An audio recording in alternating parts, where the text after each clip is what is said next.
I'm Rikki Schlott with the New York Post, and I'm here with Christopher Rim, who's the founder and CEO of Command Education, a New York City-based college consulting firm. And we're here to talk about the ideal timeline of a college admissions process. So tell me, when should somebody start thinking about college?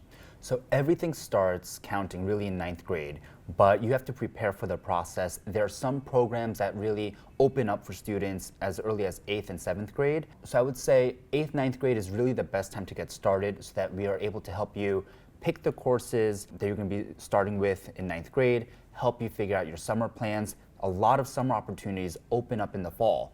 A lot of times students think, oh, it's going to be in the springtime, but it's actually the fall for a lot of merit-based programs. So I would say 8th, ninth grade is the best time to get started. And is that the best time to also think about potentially hiring a college counselor from outside of school? I would say so. The majority of students who work with us start around that time. I think 7th, 8th grade is really the earliest and best time to get started with us so that we're able to help map out and plan your child's extracurriculars, summer planning, what high school they're going to be attending, and all of that. So take me through each stage of the process. The beginning is kind of just mapping out your future.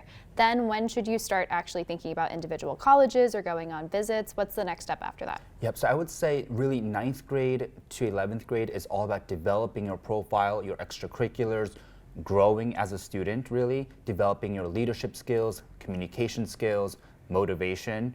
And I would say the whole college process, like the actual visiting schools, don't worry about that until the second half of junior year, or really the summer before senior year, because there's nothing to do. You can't even write your essays before then, because essay topics really come out the summer before senior year. I would say just focus on your extracurriculars, focus on maintaining your grades, and if you can, work on the SAT, because even though they're optional, they're still incredibly important. And so for parents who have maybe middle schoolers or even elementary schoolers apparently who are worried about the college admissions process already, what's your advice to them in terms of making sure that they're setting up their kid for success without starting too early? I would say picking the school is going to be the most important thing. Whether they're going to be thriving in a smaller private school, larger like boarding school maybe, or even if it's going to public school. I went to public school and I thought that was the best fit for me, because at my school we had different pre-majors, so you could go an engineering track, you can go a pre-med track, IT, and really learn about the different types of majors in high school, and that saved me a lot of time. I knew what I wanted to do and what I didn't want to do. So a lot of magnet schools offer this type of pre-major program, unlike some private schools. So finding the best high school is going to be a key indicator. And so what are the consequences of waiting too long, and how late is a little too late to start the process? So starting, we have students who start with us, 2 weeks before deadlines. So at that point, we're obviously only working on essay revisions, brainstorming new essay topics. We have students who start with us in 11th grade, but you're not going to be developing what we like to call a hook during your junior year. It's a little bit too late, if you come to us at the second half of junior year, because you essentially only have 6-7 months before you're going to be applying. You want to start as early as possible. It really depends on the student. If they come to us with a project, with an idea, and they just want to take it to the next level, we'll help them with that. But if you have nothing, no extracurriculars, no involvement in school, and you come to us as a second semester junior, there's only so much we'll be able to do at that point.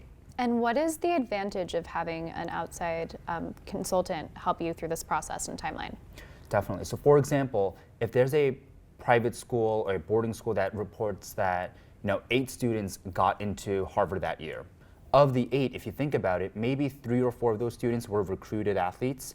Maybe 1 to 2 of those students are legacy students with major donor influence potentially. Maybe 1 student was an underrepresented minority student. That really leaves just 1 spot really at that school. So even if the school reported that 8 students got into Harvard, it's really 1 student. That private school is going to be reporting the total number, which is 8, and they're okay. They don't necessarily care who got into this top school. But on our end, we really are doing everything we can. Our goals are completely aligned. We want to make sure that our student is the one getting in, not their classmate. So we'll do everything we can to maximize and optimize their potential.